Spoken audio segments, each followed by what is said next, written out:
ya, jangan semua kematian itu selalu dikatakan COVID ya, karena COVID gitu. Jangan orang kena COVID di perjalanan kecelakaan, tapi definisinya mati karena COVID. Nah ini kita perlu meluruskan ini agar jangan nanti definisi itu disalahartikan, akhirnya bisa menguntungkan pihak-pihak yang ingin mencari keuntungan dari sebuah definisi itu. Itu yang ini juga kita angkat ke atas nanti agar ada sebuah kesepakatan yang sama. Ya. Hancur sudah kepercayaan publik terhadap rumah sakit yang ada di Indonesia, yang memang selama ini mulai diragukan oleh masyarakat.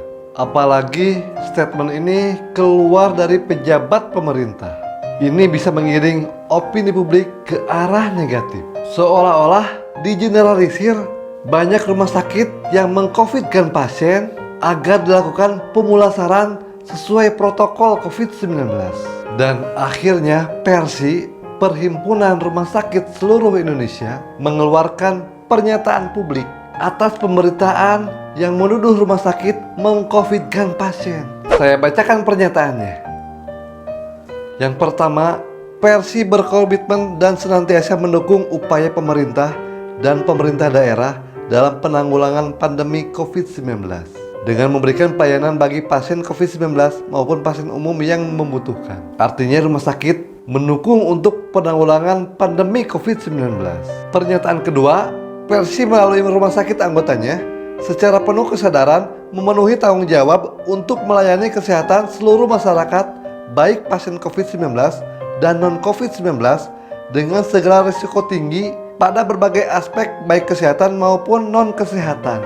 Artinya rumah sakit tahu risikonya sangat tinggi, tetapi secara sadar dijalankan. Yang ketiga, dalam memberikan pelayanan kesehatan bagi pasien COVID-19, rumah sakit memegang teguh dan melaksanakan pelayanan kesehatan berdasarkan ketentuan perundang-undangan dan protokol kesehatan yang ditetapkan oleh pemerintah dan pemerintah daerah, dalam hal ini Kementerian Kesehatan dan pihak berwenang lainnya. Artinya, rumah sakit mengikuti seluruh aturan yang ada. Yang keempat, dalam hal manajemen klinis dan tata laksana jenazah, rumah sakit berpedoman yang ditetapkan oleh Kementerian Kesehatan. Diatur status pasien COVID-19 ada 4, yaitu suspek, probable, konfirmasi, dan kontak erat. Kasus probable merupakan kasus suspek dengan ISPA berat atau meninggal dengan gambaran klinis yang meyakinkan COVID-19 dan belum ada hasil pemeriksaan laboratorium PCR. Dalam kasus probable dan konfirmasi yang meninggal dunia, pemulasaran jenazah diberlakukan dengan tata laksana COVID-19. Artinya, sesuai dengan pedoman Kemenkes, bahwa kasus probable saja yang belum terkonfirmasi PCR itu harus dilakukan pemulasaran jenazah sesuai tata laksana COVID-19. Yang kelima, dalam hal mengajukan klaim pembayaran atas pelayanan pasien COVID-19 itu harus mematuhi keputusan Menteri Kesehatan, yaitu pengajuan klaim pasien COVID-19 harus dibuktikan dengan asesmen klinis, resume medis, pemeriksaan laboratorium, dan data yang mendukung lainnya. Apabila tidak sesuai dengan tata kelolanya, maka tidak akan diberikan penggantian biaya pelayanan COVID-19.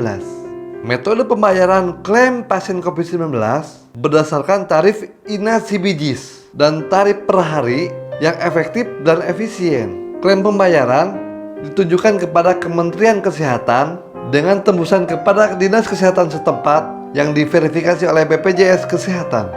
Yang selanjutnya, pembinaan dan pengawasan dalam pelaksanaan pengajuan dan pembayaran klaim ini dilakukan bersama-sama oleh Kemenkes, BNPB, BPPKP, Dinkes Provinsi, dan Dinkes Kabupaten atau Kota.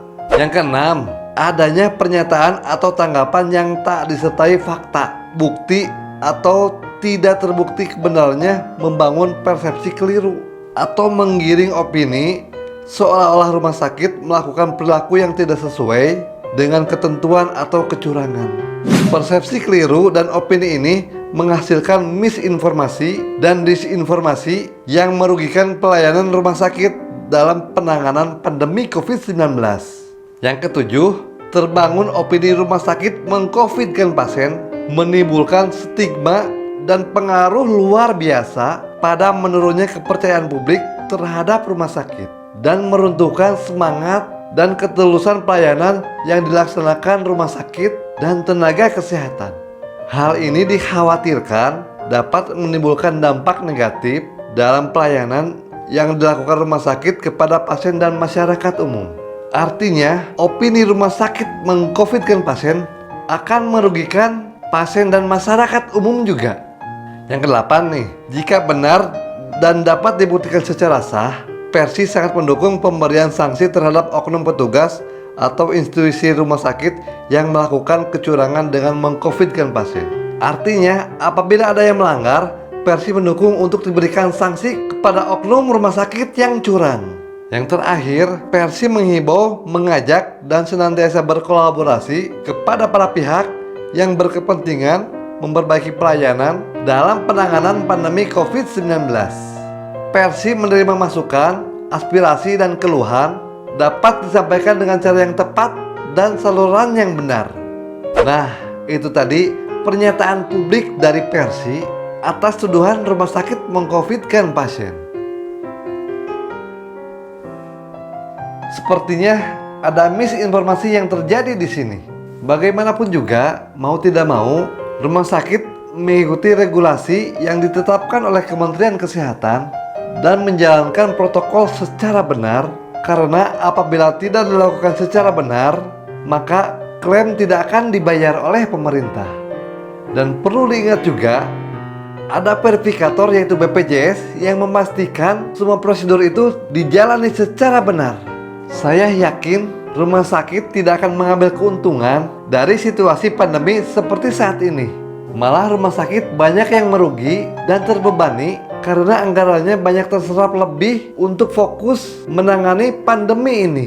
Untuk itu, agar tidak terjadi misinformasi, diperlukan kehadiran dari pihak Kementerian Kesehatan selaku pembuat regulasi sehingga tidak terjadi kesalahpahaman seperti ini. Jadi, rumah sakit dan dokter yang bertugas hanya mengikuti peraturan yang telah ditetapkan oleh Kementerian Kesehatan, dan jika dalam penata laksanaannya ada yang tidak sesuai, harusnya Bapak Menteri Kesehatan ada di sini dong untuk meluruskan permasalahan ini. Saya Dr. Kurnia mohon pamit. Assalamualaikum warahmatullahi wabarakatuh. Tiduran ya dok. Wah, selamat Bu ya. Kemungkinan bayinya laki-laki. Syukur alhamdulillah dok. Mudah-mudahan jadi dokter seperti bapak. Kalau bayinya beneran laki-laki, mau dikasih nama siapa Bu? Apa ya? Kayaknya nama yang bagus Carmen Keswara. Tapi panggilannya Menkes. Loh, kok janinnya hilang?